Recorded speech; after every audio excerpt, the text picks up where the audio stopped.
Tapi sekarang, saat teduh ini, kita belajar ini dulu ya. Doa dari 0 versus doa dari firman. Mazmur 119 ayat 44 sampai 49. Anda buka. Mari kita buka sama-sama. Tapi hari ini nggak seperti saat teduh biasanya.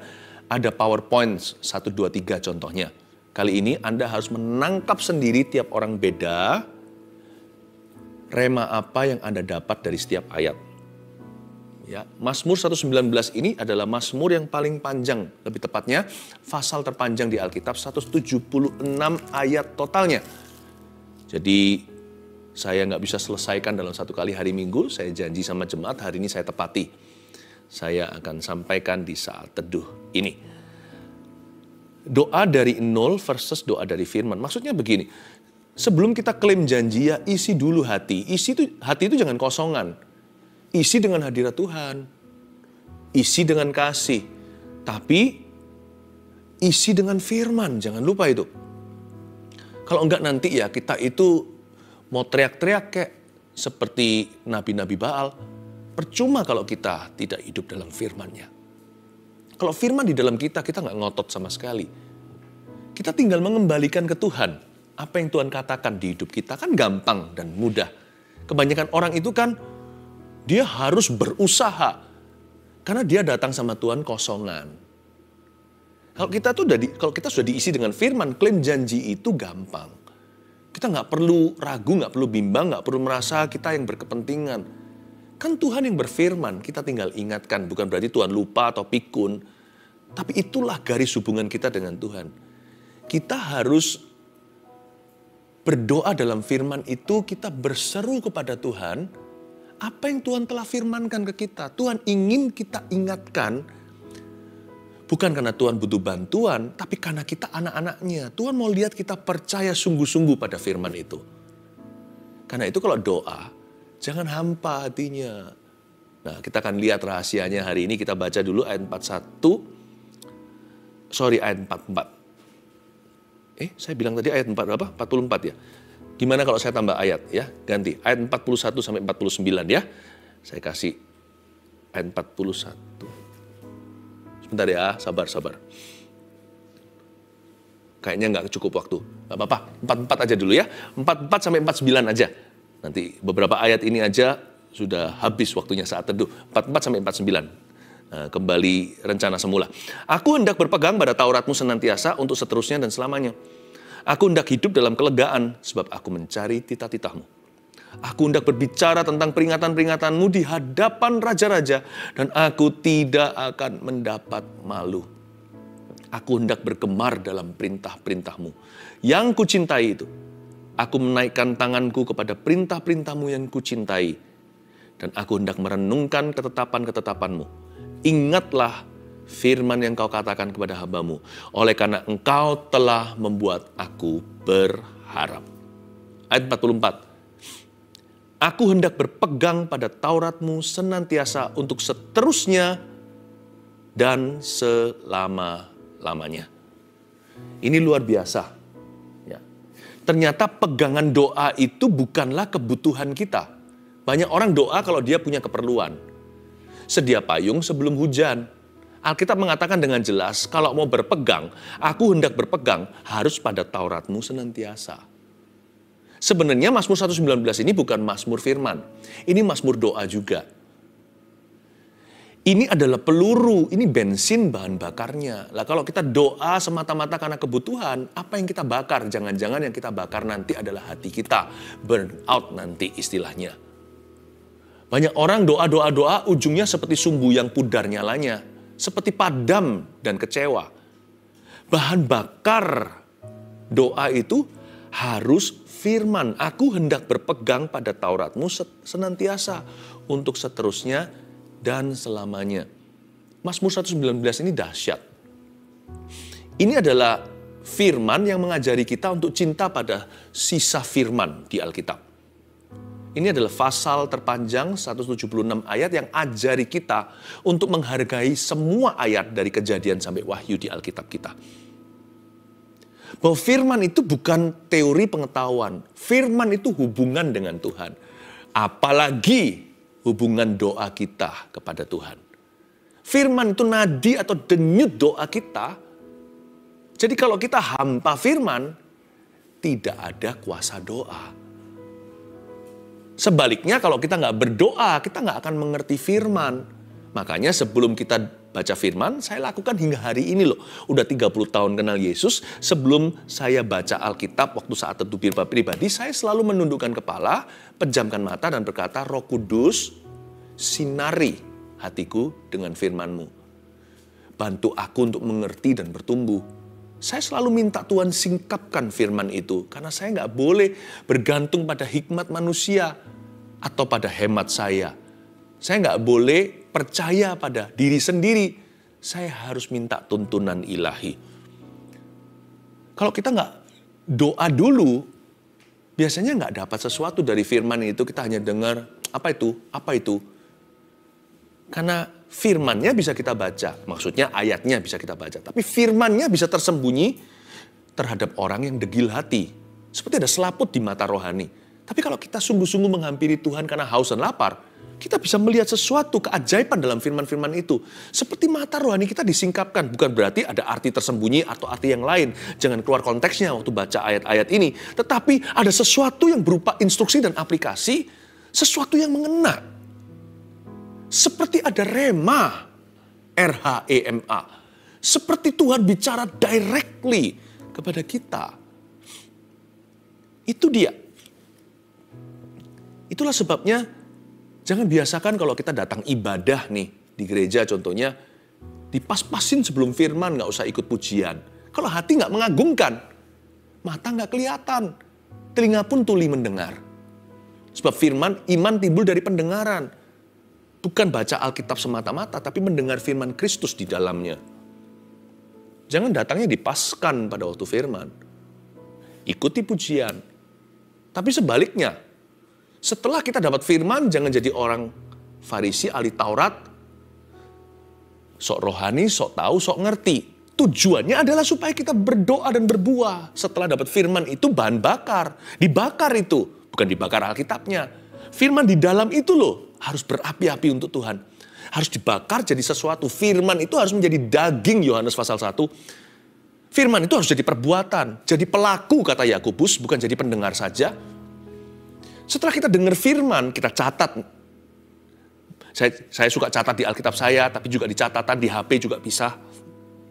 Anda catat di gadget Anda. Setelah dicatat itu dilakukan, dipraktekkan, diaplikasikan. Tapi bukan hanya itu. Dari semua praktek firman Anda, pastikan dipraktekkan dalam hidup doamu. Anda akan melihat kuasa doa. Anda akan melihat kuasa Allah bekerja. Anda akan melihat urapan yang baru. Akan terjadi terobosan, akan terjadi penggenapan, akan terjadi penyertaan, akan terjadi pembelaan, akan berbuah-buah lebat pohon kehidupanmu. Pakai firman itu untuk berdoa. Aku hendak berpegang pada Tauratmu senantiasa. Ternyata pegangan doa itu bukan kebutuhan, tapi firman, sedia payung sebelum hujan. Ayo, orang berdoa kalau dia butuh kan? Orang berdoa kalau dia perlu. Saya nggak mau beranjak dari situ. Itu transitnya, kebutuhan keperluan itu mendekatkan. Keperluan bahkan keinginan harus mendekatkan kita pada Tuhan. Tapi port of embarkation, kalau kita tulis dulu, ya, formulir imigrasi, kalau kita ke luar negeri, airport terakhir atau pelabuhan mana, dari pelabuhan Anda terbang dari pelabuhan yang mana, Anda harus tulis di situ. Ya kan? Kalau seumpamanya di Jakarta, maka Soekarno-Hatta. Tapi kalau di Surabaya, Juanda. Kalau di kota Anda sebut, tulis di situ. Airportnya namanya apa. Airport saya, pelabuhan, dari situ saya take off doa. Itu bukan tergantung kebutuhan. Nanti kalau saya punya kebutuhan, saya doanya banyak. Kebutuhan saya terpenuhi, saya nggak doa lagi. Kalau keperluan saya big size, XL, maka doa saya menggebu-gebu. Tapi kalau nanti keperluan saya S atau small, mungkin hanya medium size, saya mulai setengah-setengah atau separuh-separuh. Nggak bisa. Saya ada butuh atau nggak ada butuh, ada nggak ada perlu, saya doa karena firman Tuhan membuat saya berdoa. Itu dia. Aku hendak berpegang pada Tauratmu senantiasa. Untuk seterusnya dan selamanya, firman ini mencegah kita untuk backslide atau murtad. Untuk seterusnya dan selama-lamanya. Justru kalau kita secara rohani sudah ada di depan, larilah lebih kencang, jangan malas-malasan. Firman Tuhan itu memicu. Dia memicu kita untuk maju. Dia memacu kita seperti kuda. Firman itu, aku hendak berpegang pada Tauratmu untuk senantiasa, untuk seterusnya dan selama-lamanya. Komitmennya tidak berkesudahan. Dan orang seperti ini tidak pernah losing momentum dalam hidup ini. Dia akan menggenapi firman Tuhan di perjanjian baru. Allah akan membawamu dari kemuliaan pada kemuliaan, dalam bahasa Inggrisnya from glory to glory. Atau lebih tepatnya from glory to greater glory, dari kemuliaan pada kemuliaan yang lebih besar. Jangan pernah remehkan lo ya, mundur dari Tuhan. Jangan pernah remehkan jatuh dalam dosa sekalipun ada pengampunan.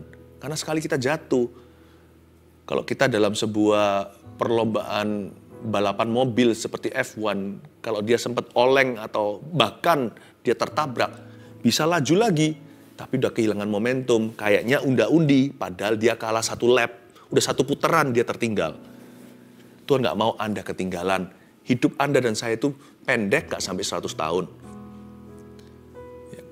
Kalau sampai kita ketinggalan momentum, sekali kita tutup mata kita, meninggalkan Tuhan, kita buka lagi, bisa 10 tahun kemudian. Kayaknya kerajaan Allah lamban dalam hidupmu, rencana Tuhan tidak lagi berjalan. Bisa-bisa kita berjalan di tempat seperti orang Israel 40 tahun di padang gurun, gak kemana-mana. Kayaknya sibuk gitu, kayaknya busy, tapi gak berbuah. Nanti kita muter-muter, hanya perkara yang sia-sia. Kanan udah dekat, so close yet so far. Begitu dekat namun begitu jauh. Nggak kunjung masuk-masuk ke dalam penggenapan janji. Karena itu firman mencegah kita untuk murtad dari Tuhan, untuk meninggalkan Tuhan. Ketika kita berpegang pada Taurat senantiasa, itu untuk seterusnya dan selamanya. Never backsliding, never losing momentum in your life. Saya ngomong begini, kabar baik. Karena saya yakin hari ini Tuhan punya rencana. Kalau sekarang kita menyaksikan live-nya ini malam kan, berarti sudah mau berakhir rancangan Tuhan untuk hari ini. Maka besok, yakinlah ada masa depan penuh pengharapan. Akan ada momentum baru Tuhan ciptakan, sekalipun keluar dari masalah. Sekalipun Anda masih ada di gua singa, akan ada kesaksian baru di mana Tuhan mengatup singa-singa itu pada mulutnya supaya tidak mencicipi Daniel. Pasti ada sesuatu momentum yang Tuhan mau kerjakan. Jangan ketinggalan. Hari per hari itu berharga loh. Kalau dihitung 365 hari, 1 tahun, kali 80, gak seberapa panjang hidup ini. Every day counts. Jangan tinggalkan Tuhan. Jangan mundur rohani. Jangan bolong-bolong iman.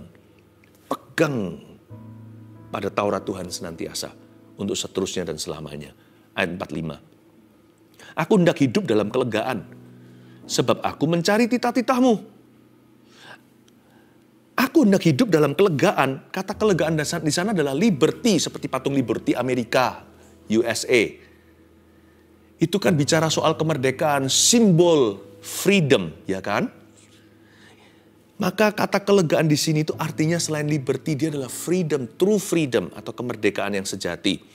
Kalau kita mau mengalami kemerdekaan sungguh-sungguh versi yang sesungguhnya, yang disebut kemerdekaan oleh dunia. Bebas, aku bebas. Seks bebas contohnya. Bebas untuk berbuat jahat. Bebas untuk berbuat dosa. Sebenarnya adalah belenggu. Siapa berdosa menjadi hamba atau budak dosa. Coba lihat, ada orang berkata, nggak enak jadi orang Kristen ya. Loh, orang nggak bisa ngerokok. Loh, orang Kristen bisa ngerokok kok. Kalau saya mau, saya bisa ngerokok. Pertanyaannya, orang yang kecanduan rokok bisa nggak berhenti? Siapa yang bebas di sini? Siapa yang merdeka? Kita anak-anak Tuhan mau jatuh dalam dosa bisa, kita nggak mau. Karena hidup kita terlalu berharga. Dan lebih berharga Tuhan Yesus dan darahnya yang membasuh hidup ini. Saya nggak mau sia-siakan kasih karunia. Tapi mereka disuruh nggak berdosa, nggak bisa. Ya kan? Berzina siapa nggak mampu. Asal mau, ada kemauan, ada jalan. Tapi saya nggak mau.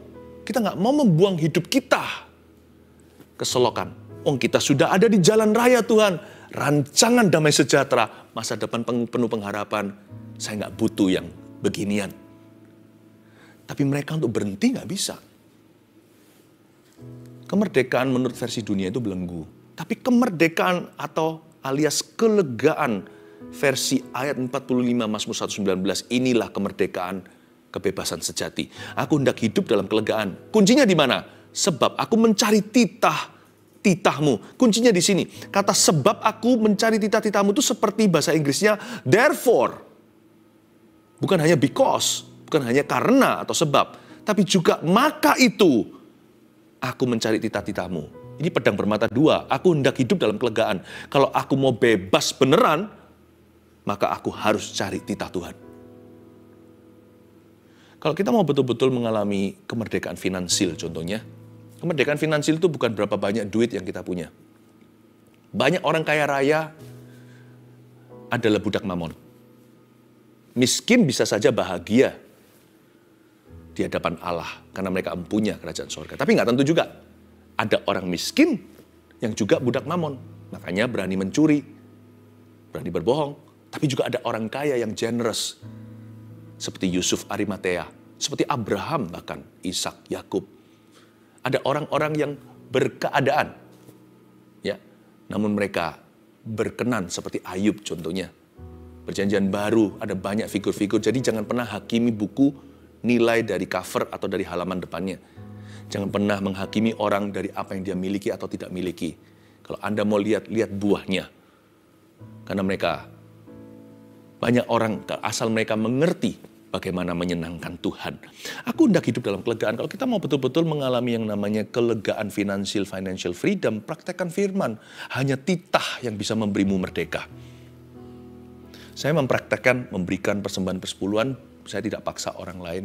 Karena saya mengembalikan, itu mengajari saya. Itu tidak berguna bagi Tuhan, itu berguna untukku dan keluargaku. Supaya selalu tahu diri dari siapa semuanya ini. Saya mempraktekkan dalam keuangan memberi. Karena ada ayat di Amsal berkata, ada orang yang menghambur harta, bukan sia-sia atau foya-foya. Tapi memberi dan menabur serta berbuat kasih. Mereka tambah memperoleh banyak. Tapi ada orang yang pelit dan kikir, tambah sedikit yang dimiliki. Saya mempraktekkan careful giving. Kami mempraktekkan generosity atau kemurahan hati. Karena kalau saya mau betul-betul hidup dalam kelegaan, di dalam keuangan, saya harus praktekkan firman. Kalau saya mau mengalami kemerdekaan dalam hubungan, saya harus praktekkan firman. Kalau pernikahan saya mau diberkati, firman harus menjadi gurunya. Firman harus jadi curfew, firman harus jadi peraturan di rumah tanggaku. Hai istri, hai suami, kasihlah istri. Supaya jangan terhalang doamu. Hai istri, hormati suami. Kami praktekkan itu. Hai ayah, jangan bangkitkan amarah dalam diri anak-anakmu. Papa yang harus the first one to say I'm sorry. Nggak gampang karena dalam nama gengsi, ego kita itu loh sejagat raya sebagai pria. Tapi sebagai papa harus merendahkan hati, wong jadi imamnya. Anak-anak patuh pada orang tuanya. Jangan kasar sama pembantu rumah tangga atau staf karyawannya. Karena kita juga punya Allah. Kita juga punya majikan di atas yang kita sebut Tuhan, yaitu Tuhan. Hai kalau kita mau kerjaan kita diberkati juga, mau mengalami kelegaan secara profesi. Hai hamba, tunduklah pada Tuhanmu, termasuk yang beringas, apalagi yang takut akan Tuhan. Jangan hanya melakukan apa yang baik ketika mereka nggak melihatnya. Justru ketika tidak ada sepasang mata yang cek dan recheck, jadilah hamba Tuhan di tempat tersembunyi, maka Tuhan akan broadcast nanti Anda. Nilai Anda itu loh, kualitas Anda itu semua orang akan tahu sebagai reputasi yang lebih berharga daripada emas, perak, dan permata. Anda tidak pernah bangkrut percaya. Bisa bangkrut harta pun cepat lambat dapat pekerjaan lagi. Kalau Anda punya reputasi. Coba, kalau kita praktekkan ini, kita akan dapat liberty. Aku hendak hidup dalam kelegaan. Kalau kita mau mengalami berkat dalam pekerjaan. Dan kalau kita mau mengalami kemerdekaan dalam hubungan, praktekkan pengampunan. Benci tidak mendatangkan kasih karunia, malah hukuman. Kalau kita mau diberkati, mau nggak mau harus ampuni. Aku hendak hidup dalam kelegaan soal hubungan. Maka aku harus mencari titah Tuhan. Kalau aku ingin mengalami kemerdekaan dalam relationship, maka aku harus mencari firman-Mu. Itu dia. Dan terutama ya, kemerdekaan di sini liberty bicara soal hati. 3 buah saja dari 9, 3/9. Love, joy, peace, kasih, sukacita, damai sejahtera. Nggak bisa dimiliki hati manapun kecuali ada titah Tuhan di dalamnya. Maka perkataanmu telah kutaruh dalam hatiku supaya jangan aku berdosa kepadamu. Hanya dengan menyimpan firman di dalam hati, kita bisa punya kasih, kita bisa alami sukacita yang tidak bisa dicuri oleh dunia, dan damai sejahtera kita tidak ada yang bisa mengambilnya. Love, joy, peace, absen di dalam hati orang yang fasik di mata Tuhan. Orang yang hamba firman nggak punya ini. Aku hendak hidup dalam kelegaan. Mau tahu nggak hatimu lega atau tidak? Kadang-kadang gampang. Bukan kerasa-kerasaan loh ya. Tapi kadang-kadang ya kalau saya mau cek hati saya seperti apa ini cara yang lugu sih. Tapi selalu berhasil dalam hidupku. Kalau Anda tenang sendiri. Tidak perlu lampu yang terang benderang. Anda di mana gitu. Pejamkan mata seperti ini. Letakkan tangan di dada. Rasa gelisah nggak? Kalau saya setiap kali begini tuh rasa tenang. Rasa dekat sama Tuhan. Sebab nggak ada tuduhan. Ada orang nggak tahan merem begini. Merem sedikit sudah panik. Makanya dia harus selalu lari. Selalu ke rumah temannya. Selalu pokoknya cari aktivitas untuk mengisi kekosongannya. Aktivitas apapun selain Tuhan dan firman. Dia selalu harus cari kegiatan. Karena dia nggak bisa tenang. Mau tahu kondisi hati seseorang? Diam di hadapan Tuhan. Letakkan tangan aja di dada seperti ini. Rasa nggak kalau ada rasa sedih, ada rasa gimana? Ada sesuatu yang perlu diisi. Kalau saya setiap kali taruh tangan saya di dada saya seperti ini, entah kenapa ya, saya nggak mengada-ngada, sungguhan ini. Saya merasa tenang, peaceful, ada joy. Saya nggak punya segala sesuatu. Banyak doa saya belum terjawab sejujurnya. Ada banyak masalah tidak kurang-kurang di hidupku. Kalau Anda kurang mau saya bagikan, saya nggak keberatan berbagi masalah dengan Anda. Tapi saya tahu setiap orang punya masalah. Saya taruh di dada saya itu, nggak tahu ya. Saya nggak perlu melihat ke belakang, saya nggak rindu masa lalu. Saya nggak perlu ke depan, jika kalau aku punya ini, kalau aku punya itu. Saya nggak ada looking forward ke depan apa-apa kecuali visi Tuhan di hidup ini. Saya nggak ada begini loh, nanti ya kalau aku, maka aku bahagia. Kalau aku punya, maka aku bahagia. Kalau sudah begini, maka aku bisa happy. Nggak ada tuh. Right here, kalau Tuhan panggil saya hari ini. Saya siap ketemu Tuhan. Sekarang Tuhan panggil saya siap ketemu sama Tuhan Yesus. So saya tahu saya tidak pulang tangan hampa. Tapi jangan dulu. Masih terus perlu sama-sama saat itu. Apakah ada love, joy, peace in your heart? Kalau nggak ada mungkin perlu reroute. Mungkin atur lagi tuh rutenya salah. Selama ini rutenya bukan ke arah firman soalnya. Tapi ke arah melanggarnya. Atau bukan melanggarnya, menawarnya. Bukan ke arah firman, tapi lebih kepada filsafat dunia. Atau pengertianmu sendiri. Banyak orang itu hidup dalam pikirannya. Bukan dalam pikiran Allah, dalam pikiran manusia, bukan dalam firman Tuhan. Itu kesalahan. Sayang ya, udah jadi anak Tuhan, orang Kristen nih ceritanya. Tapi gak bisa nikmati love, joy, peace. Kok kalah sama orang dunia? Itu sama dengan sudah beli kulkas, nggak pernah kita dinginkan. Itu sama dengan punya asuransi bisa diklaim nih. Itu udah haknya, pasti keluar. Tapi dibayar sendiri. Gimana sih jadi anak Tuhan orang Kristen kok nggak ada love, joy, peace itu gimana? Jangan-jangan bukan karena Tuhan gagal memberikannya. Tapi Anda lupa di mana menaruhnya. Kalau hati dan pikiranmu ditaruh pada dirimu. Kalau Anda menaruh dirimu pada pikiranmu, bukan pada firman. Ya makanya nggak ada damai sejahtera, nggak ada sukacita, nggak ada kasih. Ya, ayat yang berikutnya. Ayat 46. Aku hendak berbicara tentang peringatan-peringatanmu di hadapan raja-raja dan aku tidak akan mendapat malu. Ini adalah suatu ayat yang misterius kalau saya baca ya. Kalau aku berbicara tentang peringatanmu berarti orang ini terus mengakui firman di mulutnya. Ini yang disebut confession of faith. Maka di hadapan raja-raja dan aku tidak akan mendapat malu. Orang yang terus hidup dalam firman Tuhan, ada janji Tuhan, orang itu akan dibawa ke orang-orang besar. Orang itu akan dibawa ke orang-orang hebat, bahkan ke orang-orang jahat. Jangan takut dulu, ke orang jahat bukan supaya mereka jahatin you. Dibawa ke orang jahat supaya jadi kesaksian untuk mereka. dibawa ke orang besar, orang gede nih, orang berpengaruh, the proudest among men, orang-orang yang paling sombong kali. Tuhan akan pakai hidupmu untuk merendahkan hati mereka. Dan menjadi kesaksian dalam hidup mereka. Jangan takut, Tuhan akan membiarkan mereka berbuat jahat. Tapi Anda akan dipakai jadi kesaksian. Ada janji di sini. Orang yang punya firman itu berkuasa. Who is the most powerful people on earth? Siapa orang yang paling berkuasa di dunia ini yang punya firman? Udah itu aja. Yang gak punya firman itu semu. Kuasa apapun itu sebentar lagi melayang. Ayat 47. Aku hendak bergemar dalam perintah-perintahmu yang kucintai itu. Nah, bergemar dalam firman gimana caranya ya? Ada orang yang tanya sama saya, Pastor Philip pernah jenuh nggak? Saya bilang, enggak. Tapi andai kata saya pernah jenuh, begini. Kadang-kadang kita memang perlu memaksa diri untuk membaca Alkitab. Jangan merasa bersalah. Ada orang bertanya, kalau memaksa gitu kan nggak jujur. Itu berarti kan dibuat-buat. Lah kalau kita hidup dari perasaan, ya iya. Berarti kita nggak jujur. Tapi kalau kita hidup dari iman, perasaan harus nurut dong. Aku hendak bergemar dalam perintah-perintahmu. Kalau bergemar aja kenapa pakai kata hendak? Aku hendak. Berarti ada kemauan. Ini bukan perasaan. Aku hendak bergemar. Hatinya bergemar, dia senang. Seperti orang punya hobi gitu, bahkan kecanduan.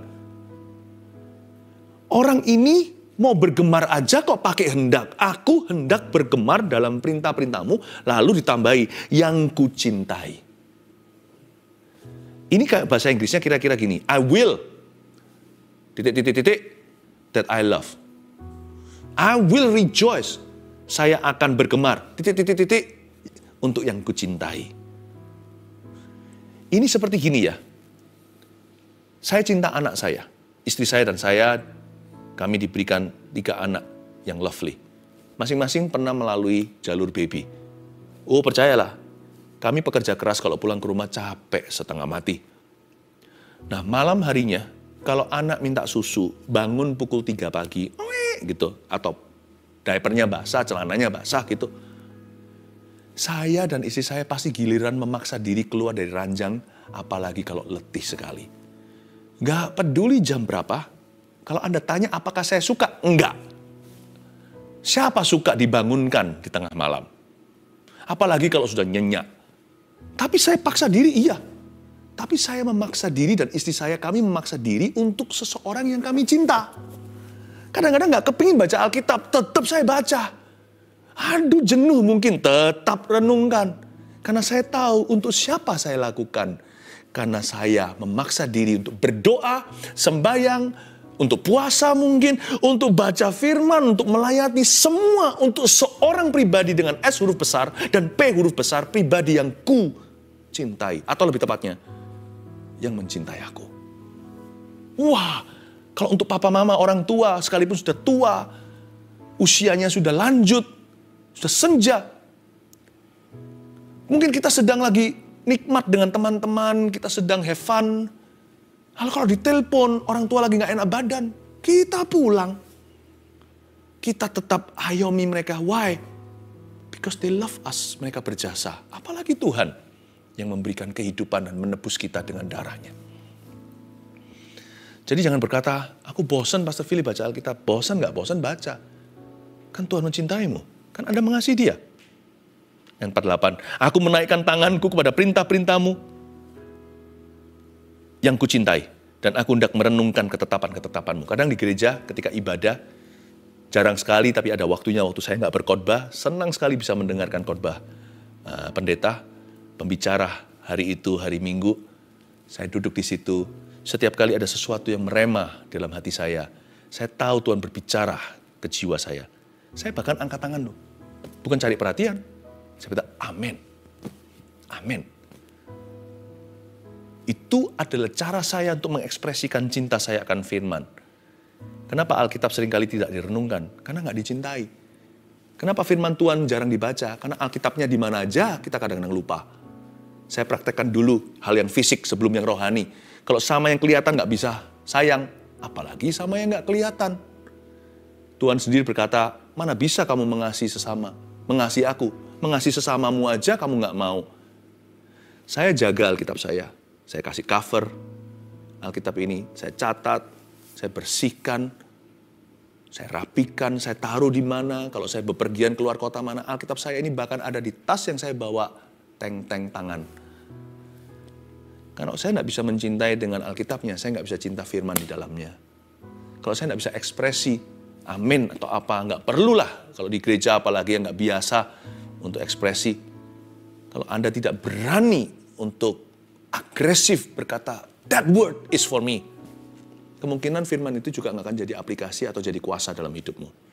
Saya seringkali angkat tangan dan berkata, amin. Jadi nggak apa-apa pas saat teduh gitu di sebelah situ. Amin aja. Saya nggak dengar, Anda mendengarnya. Ayat yang terakhir, ayat 49, dengan ini saya selesai. Ingatlah firman yang kau katakan kepada hambamu, oleh karena engkau telah membuat aku berharap. I love this. Tuhan, ingatlah firman yang kau katakan kepada hambamu, bukan karena Tuhan maha lupa. Tuhan tidak pikun. Tapi ini yang saya sebut tadi di awal-awal khotbah. Ini jalur hubungan kita dengan Tuhan. Garis bawahi. Tuhan itu tidak pelupa. Dia tidak pernah terlelap, bahkan penjagaku tidak pernah tertidur. Tapi Tuhan ingin melihat anak-anaknya itu serius dengan firman-Nya. Tuhan ingin lihat hati kita percaya. Karena kalau nggak percaya, buyar, sudah bubar yang namanya hubungan dengan Tuhan. Hubungan kita berdasarkan percaya soalnya. Karena itu kalau kita mengingatkan kembali kepada Tuhan, kita datang bukan membawa korban kita, tapi kita membawa korban yang Tuhan sediakan. Kita datang membawa firman. No, Tuhan ini firman-Mu dalam hidupku. Aku percaya kepadamu. Kita ingatkan dia kembali. Itu yang disebut praying from the word, berdoa dari firman. Bukan berdoa dari nol. Dalam bahasa Inggrisnya kira-kira begini. Sue me on my word. Tuhan seolah-olah buka pengadilan dan berkata, tuntutlah aku sesuai firman-Ku. Tuhan senang sekali untuk bergulat dengan anak-anaknya dalam janji-janjinya. Buktinya Tuhan bergulat sama Yakub, nggak dibunuh. Yakub malah diberkati, diubah namanya dari Yakub jadi Israel. Orang yang bergulat dengan Allah dan menang karena Tuhan ngalah. Tuhan suka bergulat dengan kita waktu kita bergumul dalam firman-Nya loh, bukan bergumul dalam kebutuhan saja. Kebutuhan itu hanyalah alasan untuk mendekat pada Tuhan, keperluan, keinginan, bahkan permasalahan. Tetapi waktu kita bergelut dengan dia dalam firman-Nya, waktu kita bergelut dengan firman, itu seperti papa yang main gulat dengan anaknya. Mana mungkinlah papanya cekik dia. Saya main sama anak saya, kadang-kadang saya kalah rasa yang masih kecil, karena saya ngalah. Dan itu bonding, itu waktu saya mendekatkan diri dengan dia, dia mendekat kepada saya. Kadang-kadang saya suruh dia repeat. Tadi papa bilang apa? Ini. Good job, bagus sekali. Saya peluk dia, pinter anakku. Tuhan senang sekali kita ingatkan firman kembali ke telinganya. Karena itu adalah janji-janjinya. Itu hubungan kita dengan Tuhan. Doa adalah berseru agar Tuhan genapi firman-Nya. Karena itu kalau doa jangan dari nol ya. Mulai hari ini, doa itu harus dari firman. Setelah Anda dapat firman ini, Anda catat. Mulai hari ini, alami terobosan doa. Haleluya. Mari kita angkat tangan kita di sebelah situ. Seperti ini, katakan amin. Lagi, amin.